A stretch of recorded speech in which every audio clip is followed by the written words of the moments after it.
बच्चों, कैसे हैं आप सब? आशा करती हूँ आप सब अच्छे होंगे, स्वस्थ होंगे। स्वागत है आपका इस कक्षा में। आइए आज हम पढ़ते हैं हिंदी व्याकरण का पाठ 17, निबंध लेखन। निबंध को गद्य लेखन का सबसे उत्कृष्ट रूप माना जाता है। निबंध के वाक्य भाषा और विषय के अनुसार एक दूसरे से अच्छी तरह गुथे होते हैं। लोकोक्तियों, मुहावरों, उदाहरणों एवं सूक्तियों आदि के माध्यम से निबंध अधिक रोचक व प्रभावशाली बन जाते हैं। किसी भी विषय पर निबंध लिखने से पूर्व यानी पहले उसकी जानकारी होना बहुत ज्यादा आवश्यक है, यानी कि बहुत जरूरी है। ठीक है, छात्रों को चाहिए कि वे किसी भी विषय पर निबंध लिखने से पहले अध्यापक के साथ उस पर चर्चा करें। निबंध के 3 मुख्य भाग होते हैं। पहला, भूमिका या प्रस्तावना। दूसरा, विषय विस्तार। तीसरा, उपसंहार। प्रस्तावना ऐसी होनी चाहिए कि वो पढ़ने वाले की उत्सुकता बढ़ा दे और वह पूरा निबंध पढ़ने के लिए तत्पर हो जाए। लेकिन प्रस्तावना बहुत लंबी न हो, कुछ वाक्यों के बाद ही विषय पर पहुंच जाना चाहिए। विषय विस्तार में सभी मुख्य विचार व्यवस्थित रूप में आने चाहिए। अपनी बातों को क्रमबद्ध रूप में ही लिखना चाहिए। कहने का मतलब है क्रमबद्ध मतलब तरीके से, एक सटीक जो है तरीका होना चाहिए। क्रम अनुसार जो है कौन सी लाइन कहाँ पे आनी है वो होना चाहिए। सभी अनुच्छेद एक दूसरे से संबंधित होने आवश्यक है। जहां आवश्यकता हो उदाहरण, सूक्ति, उद्धरण आदि वहीं देने चाहिए। उद्धरण पद्य और गद्य दोनों में ही दिए जा सकते हैं। निबंध के अंत में विषय का सार प्रस्तुत करते हुए किसी निश्चित निष्कर्ष तक पहुंचना चाहिए। निबंध का अंत इस प्रकार करना चाहिए कि वो पढ़ने वाले के हृदय पर प्रभाव छोड़ सके। आगे कुछ निबंधों के उदाहरण दिए जा रहे हैं, इन्हें पढ़िए और स्वयं भी विविध विषयों पर निबंध लिखने का अभ्यास कीजिए। चलिए शुरू करते हैं। सबसे पहला निबंध है देश प्रेम। जो भरा नहीं है भावों से, बहती जिसमें रसधार नहीं, हृदय नहीं है पाषाण, यानी वो हृदय नहीं है पत्थर है जिसमें स्वदेश का प्यार नहीं। प्रस्तावना, जिस धरती के अंचल में मनुष्य का जन्म होता है, जिसकी मिट्टी में वो खेल कूद कर बड़ा होता है, जिस धरती का अन्न खाकर उसका शरीर पुष्ट बनता है, ठीक है, उसके प्रति मन में प्रेम होना स्वाभाविक बात है। यही प्रेम अपनी गांव, गलियों, तालाब, पोखरों, वृक्ष, लताओं, खेत खलिहानों से होता हुआ अंततः अपने देश की सभ्यता, संस्कृति, वेशभूषा, भाषा और खान पान से गुजरते हुए देश के प्रति प्रगाढ़ लगाव से भर जाता है। देश प्रेम की भावना इतनी प्रबल हो जाती है कि उसकी रक्षा के लिए एक सैनिक अपनी जान तक न्यौछावर कर देता है। इसलिए कहा गया है, जननी जन्म भूमिश्च स्वर्गादपि गरीयसी, अर्थात माँ और मातृभूमि स्वर्ग से भी बढ़कर है। देश प्रेम की भावना। संसार में ऐसे कितने ही देश हैं जहां के निवासी तपते रेगिस्तान, बर्फीले अंधड़ों, बंजर जमीनों और भयानक जानवरों के बीच रहते हैं, लेकिन कभी वहां से किसी दूसरे देश में बसने को नहीं सोचते। ये देश प्रेम की भावना के कारण ही होता है। मनुष्य की तो बात ही क्या की जाए, पशु पक्षियों तक को अपने जन्म स्थान से लगाव होता है। देश प्रेम की इसी भावना के कारण हमारा देश भी स्वतंत्र हुआ था। अपने देश को गुलामी से मुक्त करने के लिए ही अनेक वीर अल्पायुओं में ही फांसी के फंदे पर झूल गए। अनेक वीरों को जेल में पीड़ादायक कष्टों से गुजरना पड़ा, लेकिन उनका निर्णय कोई नहीं डिगा सका। उपसंहार। खेद यानी दुख की बात तो ये है कि आज के समय में कुछ नवयुवक विदेशी की चकाचौंध भरी जिंदगी और धन के लालच में अपना देश छोड़कर विदेशों में बस जाते हैं। लोग 4 दिन विदेश में रहकर वहां का गुणगान करते हैं और अपने देश की निंदा करते हैं। ऐसे लोग देश के नाम पर कलंक हैं हम देश के किसी कोने में रहें, अपना कार्य लगन, परिश्रम और ईमानदारी से हमें करते रहें और अपने देश के विकास में योगदान दें। जिसको ना निज गौरव तथा निज देश का अभिमान है, वो नर नहीं पशु निरा है और मृतक समान है। यानी कि जिसको अपने देश पर अभिमान, गौरव है ना, अपने देश के लिए मान सम्मान नहीं है, वो व्यक्ति, वो इंसान नहीं है, वो निरा पशु है और एक मृतक के समान है। सांप्रदायिकता। प्रस्तावना। संसार का प्रत्येक धर्म मानवता का पाठ पढ़ाता है। धर्म का संदेश सृष्टि के समस्त जीवों से प्यार करना है। जो भेदभाव सिखाता हो वो कभी सच्चा धर्म नहीं हो सकता। लेकिन दुख की बात यह है कि आज धर्म और संप्रदाय के नाम पर सबसे ज्यादा हिंसा हो रही है। कश्मीर हो या सीरिया, इजराइल हो या पाकिस्तान, धर्म का सबसे विभत्स रूप हर ओर दिखाई दे रहा है। मजहब नहीं सिखाता आपस में बैर रखना, हिंदी है हम वतन है, हिंदोस्तां हमारा। धर्म के नाम पर वैमनस्य। आज प्रत्येक संप्रदाय अपने को श्रेष्ठ एवं दूसरे को हीन समझ रहा है। एक दूसरे को नीचा दिखाने के कारण धर्म को विकृत बना दिया गया है। ऐसे में कुछ स्वार्थी नेता अपने लाभ के लिए भड़काऊ भाषण देकर आग में घी डालने का काम करते हैं और दंगे भड़का देते हैं। अंग्रेज जब भारत में आए तो उन्होंने फूट डालो शासन करो की नीति अपनाई और हिंदू मुसलमानों के बीच नफरत की दीवार खड़ी करने का काम किया। इसी का परिणाम था कि देश में सांप्रदायिक दंगे आरंभ हुए और देश को आजादी मिलते ही देश के दो टुकड़े हो गए। और इसका दुष्प्रभाव मतलब इसका बुरा प्रभाव आज तक दिखाई दे रहा है। अयोध्या, अलीगढ़, मुरादाबाद, मेरठ आदि कई संवेदनशील नगर हैं जहां आज भी जरा सी अफवाह पर हिंसा, आगजनी, लूटपाट, कर्फ्यू का आरंभ हो जाता है और ये फैक्ट है। सांप्रदायिकता पर लगाव।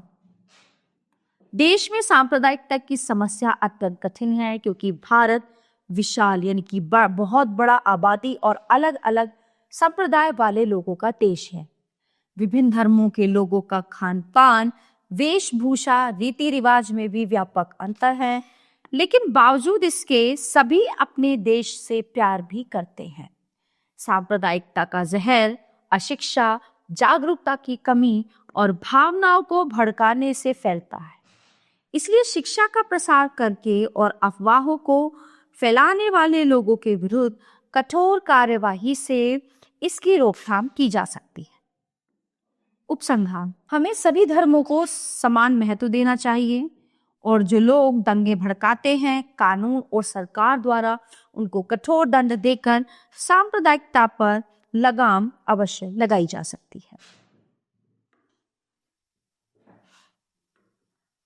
समाचार पत्रों का महत्व। निबंध नंबर 3। सारे ही बहुत ही इंटरेस्टिंग और इंपॉर्टेंट निबंध हैं ये। प्रस्तावना। प्रत्येक शिक्षित एवं जागरूक व्यक्ति के दिन का आरंभ प्रातः चाय की प्याली एवं समाचार पत्र के पढ़ने से होता है, क्योंकि जिज्ञासा और जानकारी प्राप्त करना मानव का नैसर्गिक गुण है। समाचार पत्र का महत्व। समाचार पत्र आज के मानव जीवन का अभिन्न अंग है। समाचार पत्रों के माध्यम से हम अपने देश, विदेश और समाज में घट रही घटनाओं के विषय में जानकारी प्राप्त करते हैं। इन घटनाओं से हमें जानकारी, सतर्कता और उचित मार्गदर्शन मिलता है। समाचार पत्रों का इतिहास। हमारे देश में समाचार पत्रों का इतिहास स्वतंत्रता आंदोलन के समय से आरंभ होता है। उस समय आजादी के संघर्ष में समाचार पत्रों का महत्व भुलाया नहीं जा सकता। उस दौर का प्रत्येक राष्ट्रीय नेता किसी न किसी अखबार से जुड़ा हुआ था। राजा राम मोहन राय का बंगाल गजट, गांधी जी के यंग इंडिया व हरिजन, तिलक के केसरी और मराठा तथा लाला लाजपत राय का पीपल्स उस समय के प्रसिद्ध समाचार पत्र थे, जिन्होंने देश की जनता को जागरूक किया। क्योंकि उस समय पे फोन नहीं था, है ना, सोशल मीडिया नहीं था, तो एकमात्र सहारा था न्यूज़पेपर, है ना। समाचार पत्र के जरिए ही लोगों तक खबरें पहुंचती थी और तभी कुछ निर्णय लिया जाता था। समाचार पत्रों की उपयोगिता। आज समाचार पत्र हमारे जीवन का अभिन्न अंग बन चुके हैं। इन्हें लोकतंत्र का चौथा स्तंभ भी कहा जाता है। जनता द्वारा चुनी गई सरकार यदि अपना काम सही प्रकार से नहीं करती तो समाचार पत्र सरकार की आलोचना का काम करते हैं। जनता में सरकार की नीतियों और फैसलों के विरुद्ध वातावरण न बने, इससे डरकर सरकार और नेता अपना काम ठीक प्रकार से करते हैं। व्यापार, व्यवसाय, नौकरी आदि की खोज एवं प्रचार में भी समाचार पत्र बहुत उपयोगी हैं।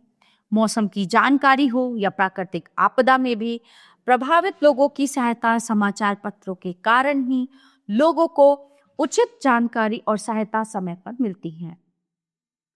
समाचार पत्र शिक्षित तो करते ही हैं, मनोरंजन भी करते हैं। अनेक प्रकार के लेख, कहानियां, हास्य व्यंग, पकवान बनाने की विधि या बीमारी से बचाव आदि से संबंधित सभी प्रकार की सामग्री इनमें प्रकाशित होती है। उपसंहार। वास्तव में समाचार पत्र हमें जागरूक बनाकर देश और दुनिया से जोड़ते हैं।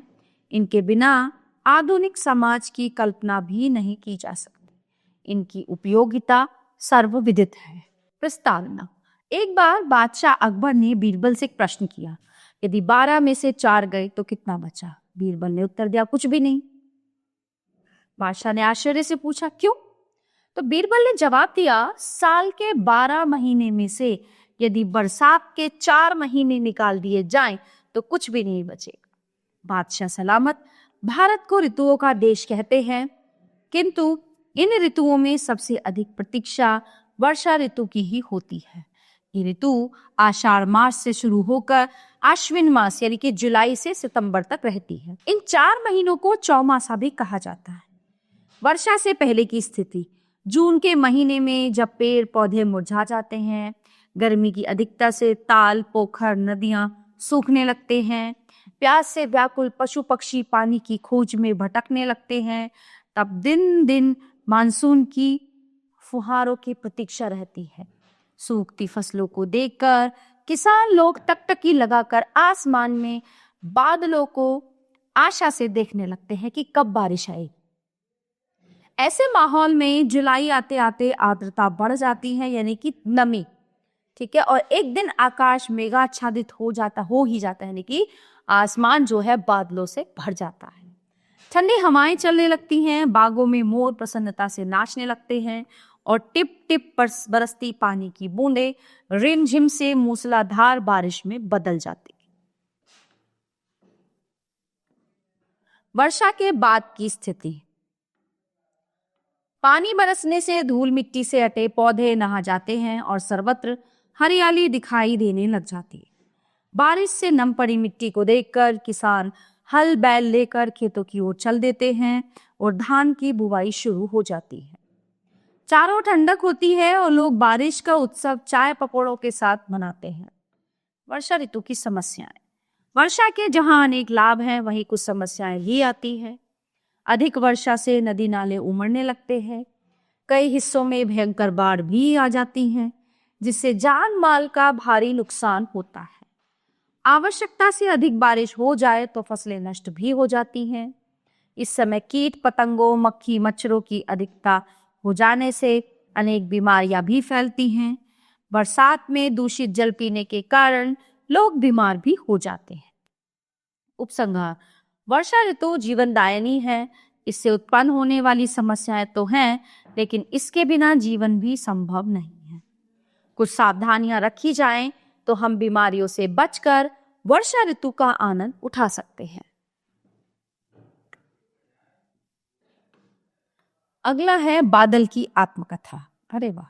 धूम धुआरे काजर कारे, हम ही बिकरारे बादल, मदन राज के वीर बहादुर, पावस के उड़ते फंटर।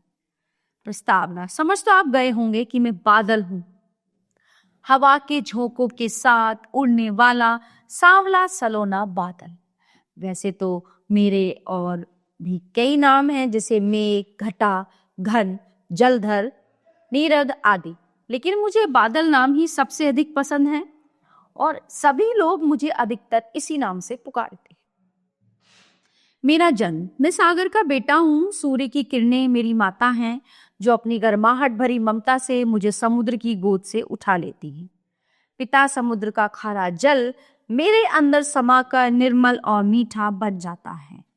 माता के स्वभाव के विपरीत मैं शीतल रहता हूँ। हवा के झोंकों पर सवार होकर जल के वाष्प कणों का बोझ उठाए मैं इधर से उधर तब तक घूमता रहता हूँ जब तक कि मैं किसी ठंडे वातावरण में नहीं पहुंच जाता।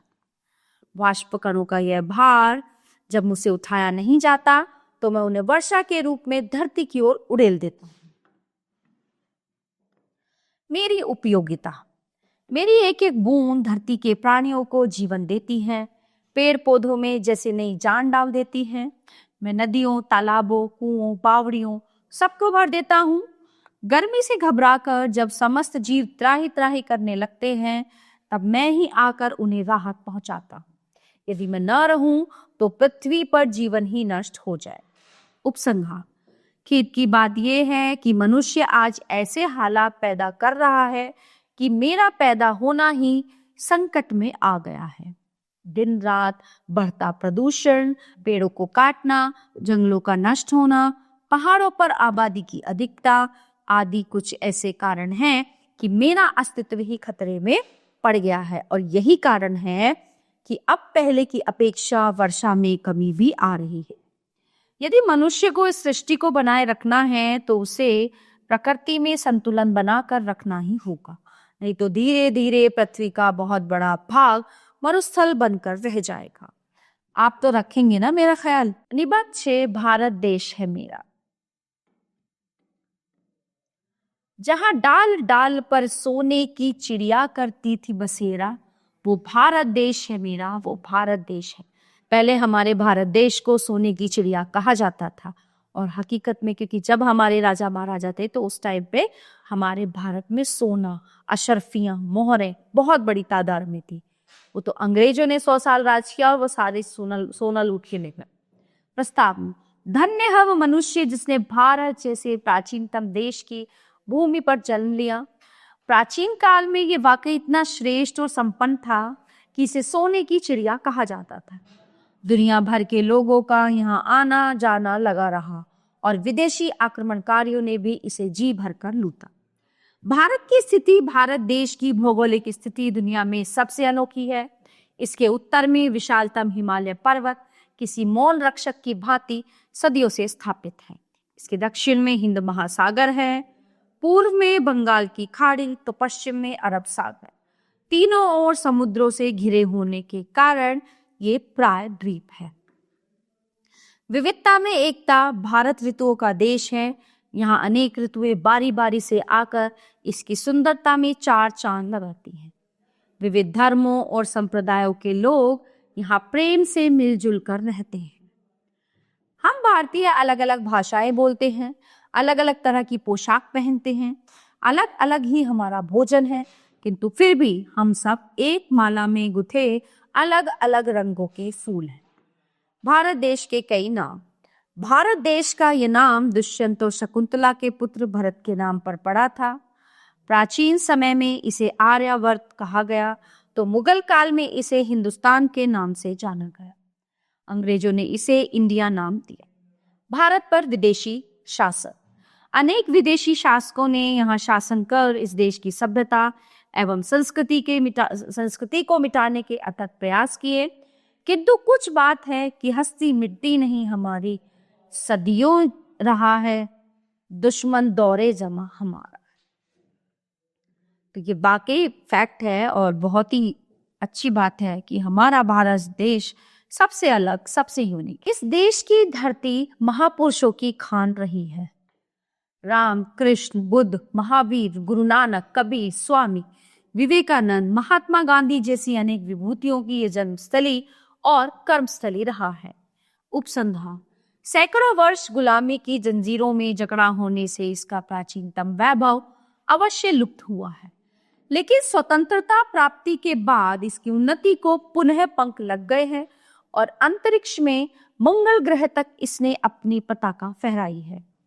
मुझे अपने देश पर गर्व है, इसके विकास के लिए हम जी जान से प्रयास करते रहेंगे। अगला निबंध है दीपावली। बहुत बहुत बहुत महत्वपूर्ण निबंध है ये। प्रस्तावना, भारत को त्योहारों का देश कहा जाता है। पूरे वर्ष यहाँ कोई ना कोई त्योहार मनाया ही जाता है।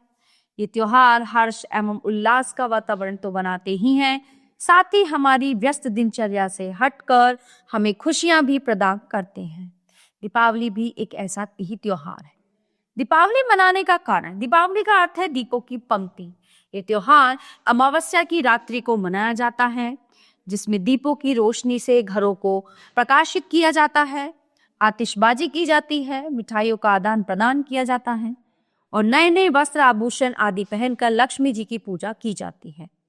इस त्योहार को मनाने के पीछे कई कहानियां प्रचलित हैं, लेकिन उनमें सर्वाधिक मान्यता ये है कि इस दिन श्री राम रावण का संहार करके 14 वर्ष के वनवास के बाद अयोध्या वापस आए थे। उनके आने की प्रसन्नता में अयोध्या वासियों ने अपने घरों में दीपकों का प्रकाश किया था। तभी से यह त्योहार मनाया जाने लगा। दीपावली से जुड़े अन्य त्योहार। दीपावली से 2 दिन पूर्व धनतेरस मनाई जाती है।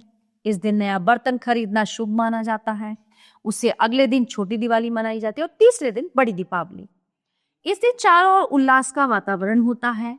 चौथे दिन गोवर्धन की पूजा की जाती है। इसी दिन भगवान श्री कृष्ण ने गोवर्धन पर्वत उठाकर इंद्र के प्रकोप से ब्रजवासियों की रक्षा की थी। 5वें दिन भैया दूज का त्योहार मनाया जाता है। इस दिन बहनें अपने भाइयों के माथे पर तिलक लगाकर उनकी लंबी व सुखद आयु की कामना करती हैं और भाई अपनी बहनों को उपहार देते हैं। उपसंहार, समय के साथ साथ दीपावली जैसे अच्छे त्योहार में भी कुछ बुराइयों का समावेश हो गया है। इस दिन कुछ लोग जुआ खेलना और मदिरापान करना अच्छा समझते हैं। भयंकर आतिशबाजी के कारण प्रदूषण बढ़ जाता है, तो कुछ लोग पटाखों से लगी आग के कारण दुर्घटनाओं का शिकार हो जाते हैं।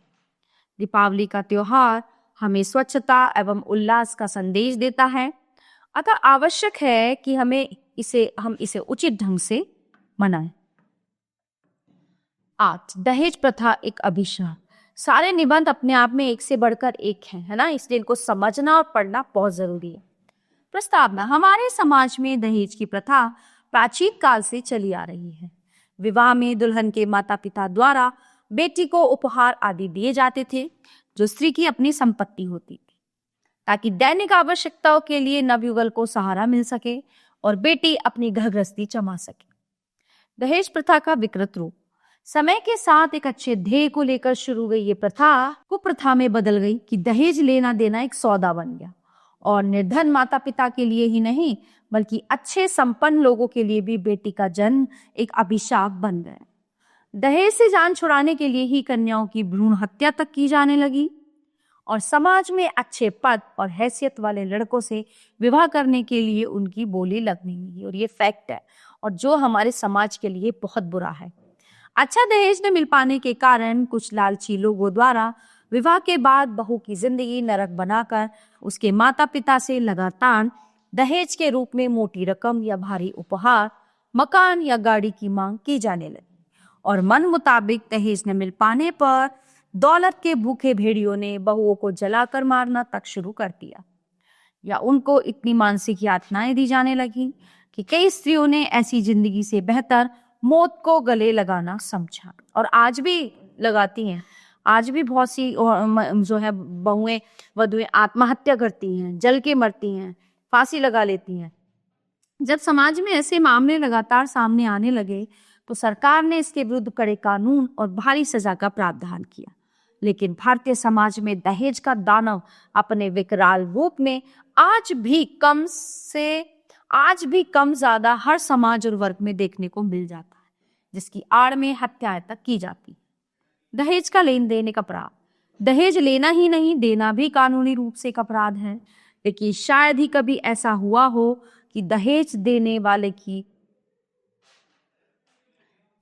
वाले की कोई शिकायत सामने आती हो। हाँ, दहेज की मांग के खिलाफ जरूर अब शिकायतें दर्ज होने लगी हैं, दहेज कानून के अंतर्गत इसमें 5 साल तक की सजा और 15,000 रुपये जुर्माना लगाया जा सकता है। दहेज की मांग को लेकर यदि मानसिक रूप से प्रताड़ित किया जाता है या किसी महिला को घरेलू हिंसा का शिकार बनाया जाता है तो उसके लिए भी अलग अलग कानून बनाकर कड़ी सजा का प्रावधान है। लेकिन जैसा कि हम जानते हैं कि केवल कानून बनाकर सरकार द्वारा इसे रोकना असंभव रहा है, अतः आवश्यक है कि इसके लिए सरकार या कानून के भरोसे न रहकर कुछ कड़े कदम समाज और लड़की के माता पिता द्वारा भी उठाए जाने चाहिए। दहेज प्रथा रोकने के सुझाव। सबसे पहले तो लड़कियों को शिक्षित बनाना बहुत जरूरी है, बेहद आवश्यक है, क्योंकि एक स्त्री यदि शिक्षित होगी तो उसे अपने अधिकारों का ज्ञान अच्छी तरह से होगा। सबसे बड़ी विडंबना यह है कि जो माता पिता एक लड़की के विवाह के लिए 8-10 लाख रुपए खर्च करने को तैयार रहते हैं, उतना ही पैसा यदि वे अपनी पुत्री की शिक्षा और उसे आत्मनिर्भर बनाने पर खर्च करें तो दहेज की मांग जैसी समस्याओं का उनको शायद ही कभी सामना करना पड़े। हमारे समाज को लड़का और लड़की के बीच लैंगिक भेदभाव को खत्म करना भी बेहद आवश्यक है। आमतौर पर लोगों की मानसिकता उसी दकियानूसी सोच पर अटकी है कि यदि लड़के को अच्छा खान पान और शिक्षा मिलेगी तो वह योग्य बनकर माँ बाप के बुढ़ापे की लाठी बनेगा, और यदि लड़की को अच्छी शिक्षा देंगे तो वह पराया धन है। उसकी आमदनी से माता पिता को कुछ नहीं मिलेगा, बल्कि इससे लड़की के सास ससुर को ही लाभ होगा। और ये सोच है, आज भी है। हमारे समाज को इस सोच से उभरना होगा। हर बेटी को इतना योग्य और सशक्त बनना होगा कि वो आवश्यकता होने पर स्वयं कोई काम कर सके या नौकरी कर सके, ताकि कल यदि पति या ससुराल वाले दहेज की कोई मांग लेकर उसे प्रताड़ित करें तो वह आर्थिक रूप से सक्षम बन सके और उसे अपने मायके का सहारा न खोजना पड़े। बदलती स्थितियां। आज संतोष इस बात का है, मतलब खुशी इस बात की है कि दहेज के बारे में धीमे ही सही लेकिन लोगों का दृष्टिकोण बदल रहा है। बहुत से ऐसे उदाहरण भी सामने आए हैं जब स्वयं दुल्हन ने लड़के वालों की दहेज की मांग का विरोध करते हुए भरे मंडप में ऐसे लड़के से शादी करने से मना कर लिया जो अपने माता पिता द्वारा विवाह के नाम पर उसकी बोली लगाए जाने को मूक दर्शक बनकर दिखता रहता। उपसंहार। आज यदि उचित दहेज न मिलने पर कोई बारात वापस ले जाने की धमकी देता है तो उसके विरुद्ध शिकायत दर्ज होकर मुकदमा चलता है और कड़ी सजा भी मिलती है। वास्तव में दहेज जैसी सामाजिक बुराई को दूर करने में युवक युवतियों से ज्यादा प्रभावी कदम कोई नहीं उठा सकता।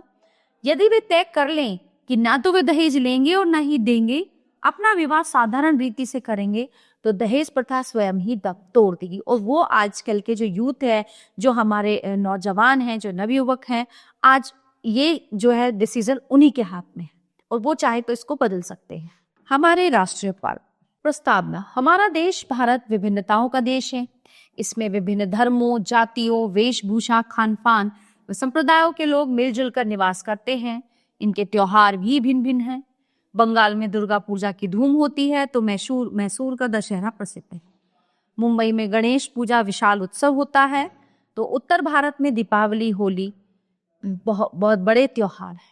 ईद, क्रिसमस, पोंगल, ओणम, ईस्टर जैसे कई त्योहार अलग अलग हिस्सों में अलग अलग वर्गों द्वारा बड़े ही उत्साह से मनाए जाते हैं। ये त्योहार हम भारतीयों के जीवन में खुशियां, उल्लास और उत्सव का अवसर देते हैं। राष्ट्रीय त्योहार। इन धार्मिक व पौराणिक मान्यताओं के आधार पर मनाए जाने वाले त्योहारों के अतिरिक्त देश के कुछ ऐसे त्योहार भी हैं जो विभिन्न धर्मों, संप्रदायों, क्षेत्र या वर्ग से ऊपर हैं। इन्हें राष्ट्रीय त्योहार कहा जाता है, अर्थात ऐसे दिवस जो हमारे देश के लिए बहुत महत्वपूर्ण पुण्यात्माओं के जीवन से संबंधित दिनों या राष्ट्रीय महत्व के दिनों के रूप में हर वर्ष याद किए जाते हैं।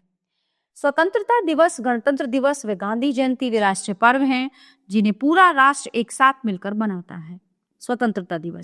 स्वतंत्रता दिवस हर वर्ष 15 अगस्त को मनाया जाता है। भारत के इतिहास में यह दिन बहुत महत्वपूर्ण था।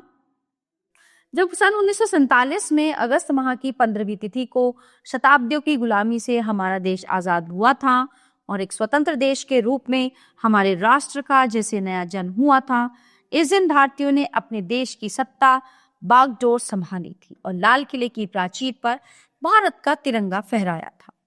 26 जनवरी, तब से लेकर 15 अगस्त के दिन प्रत्येक वर्ष भारत के माननीय प्रधानमंत्री द्वारा लाल किले पर तिरंगा झंडा फहराया जाता है और देश की जनता को संबोधित किया जाता है। लोक कल्याण की कई नई योजनाओं की घोषणा भी इस दिन की जाती है। ये समारोह हमारे देश की राजधानी दिल्ली और प्रत्येक राज्य की राजधानी में बड़ी धूमधाम से मनाया जा रहा है। चारों ओर देशभक्ति के तराने गूंजते रहते हैं और स्कूल कॉलेजों में ध्वजारोहण के बाद राष्ट्रगान होता है और मिष्ठान वितरित किया जाता है। गणतंत्र दिवस 15 अगस्त की तरह ही एक अन्य राष्ट्रीय त्योहार गणतंत्र दिवस है। ये प्रत्येक वर्ष 26 जनवरी की गुलाबी सर्दियों में मनाया जाता है। 26 जनवरी 1950 को हमारे देश का अपना संविधान लागू हुआ था। भारत का ये संविधान विश्व का सबसे विस्तृत संविधान है, जो श्रेष्ठ विद्वानों की एक सभा ने बड़ी सजगता के साथ बनाया था, ताकि स्वतंत्र भारत में सबको समान अधिकार मिल सके और जाति वर्ग संप्रदाय के नाम पर किसी के साथ रंच मात्र भी भेदभाव ना किया जा सके। सैकड़ों सालों से पिछड़े दलितों वंचितों को भी हाशिए से उठाकर समाज की मुख्य धारा में लाया जा सके, इसका भी संविधान में विशेष ध्यान रखा गया था। 26 जनवरी का पर्व देश की राजधानी दिल्ली में विशेष रूप से मनाया जाता है। इस दिन प्रातः 8 बजे विजय चौक पर प्रधानमंत्री अपने मंत्रिमंडल के साथ राष्ट्रपति महोदय की अगवानी करते हैं। विजय चौक से आरंभ होकर लाल किले तक जाने वाली परेड इस समारोह का मुख्य आकर्षण होती है।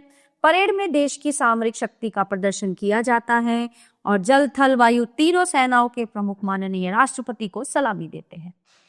इसके उपरांत यानी इसके बाद देश के सभी प्रदेशों की आकर्षक झांकियां प्रस्तुत की जाती हैं।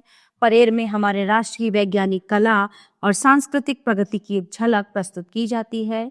देश भर के विद्यालयों, कार्यालयों, राज्यों की राजधानियों आदि में भी अनेक प्रकार के सांस्कृतिक कार्यक्रम आयोजित किए जाते हैं। गांधी जयंती, स्वतंत्रता दिवस व गणतंत्र दिवस के अतिरिक्त गांधी जयंती भी हमारा राष्ट्रीय पर्व है। ये प्रतिवर्ष राष्ट्रपिता महात्मा गांधी के जन्म दिवस की स्मृति में 2 अक्टूबर को मनाया जाता है। महात्मा गांधी ही वे युग पुरुष थे जिनके नेतृत्व में अंग्रेजी शासन की सैकड़ों वर्षों की गुलामी के बाद हमारे देश को आजादी मिली थी। ये स्वतंत्रता इसलिए भी महत्वपूर्ण थी कि ये आजादी तीर तलवार और बंदूक तोपों के दम पर नहीं, बल्कि सत्य और अहिंसा के मार्ग पर चलकर मिली थी, जो सारे विश्व के गुलाम देशों के लिए प्रेरणा का स्रोत बनी। गांधी जी ने उपेक्षित और दलित लोगों को समाज में बराबरी का स्थान दिलाने के लिए आजीवन प्रयास किए। छुआछूत की प्रथा के वे घोर विरोधी थे। भारत की निर्धनता यानी कि गरीबी दूर कर स्वावलंबी बनने के लिए उन्होंने सभी देशवासियों को चरखा चलाकर अपने लिए खादी का कपड़ा बुनने और पहनने की प्रेरणा दी। हर साल 2 अक्टूबर को दिल्ली स्थित गांधी जी की समाधि पर जाकर देश विदेश के गणमान्य व्यक्ति उन्हें श्रद्धांजलि देते हैं और उनकी समाधि पर पुष्पमालाएं अर्पित करते हैं। भारत के राष्ट्रपति, प्रधानमंत्री, विपक्ष के नेता भी इस अवसर पर राजघाट जाते हैं। गांधी जी की स्मृति में देश भर में उनके विचारों पर व्याख्यान, गोष्ठियों और कई तरह के सांस्कृतिक कार्यक्रमों का आयोजन किया जाता है। राष्ट्रीय त्योहारों की आवश्यकता, वास्तव में ये राष्ट्रीय त्योहार हमारी एकता के लिए आवश्यक हैं और उसकी प्रेरणा स्रोत भी हैं। ये हमें स्मरण दिलाते हैं कि एक राष्ट्र के रूप में हमारा खड़ा होना कितना संघर्ष भरा रहा है और इसकी एकता, अखंडता को अक्षुण्ण बनाए रखना कितना आवश्यक है। ये पर्व हम सभी भारतीयों के मन में हर्षोल्लास और नई चेतना का संचार करने के साथ देश के उन शहीदों के प्रति कृतज्ञ होने का भी अवसर देते हैं, जिनके बलिदानों के बाद जाकर ही हमें सैकड़ों वर्षों की गुलामी और कड़े संघर्ष के बाद स्वतंत्रता मिली। उपसंहार, राष्ट्रीय पर्व एक संकल्प का अवसर है कि हम अपने अमर शहीदों के बलिदानों को व्यर्थ नहीं जाने दे सकते और अपने देश की रक्षा, गौरव व उन्नति के लिए हमें सतत प्रयत्नशील रहना है। अपने सारे भेदभाव बुलाकर हमें इसके उत्थान के लिए सदैव समर्पित रहना है। शहीदों की चिताओं पर लगेंगे हर बरस मेले, वतन पर मिटने वालों का यही बाकी निशान होगा। तो प्यारे बच्चों, ये था हमारा पाठ निबंध और जितने भी हमने विषय जितने भी टॉपिक हमने पढ़े हैं बहुत ही ज़्यादा समझने वाले हैं, बहुत ही ज़्यादा इम्पोर्टेंट हैं और जो हमारे देश का जो मतलब रिसेंट जो करंट मुद्दे होते हैं उनके ऊपर ये सभी निबंध दिए गए हैं। तो इनको अच्छे से पढ़िए, समझिए और इन अच्छे से तैयार कीजिए। तो प्यारे बच्चों, ये पाठ यहीं पे समाप्त होता है। आशा करती हूँ आपको अच्छे से समझ आया होगा। मिलते हैं अगली कक्षा में। धन्यवाद।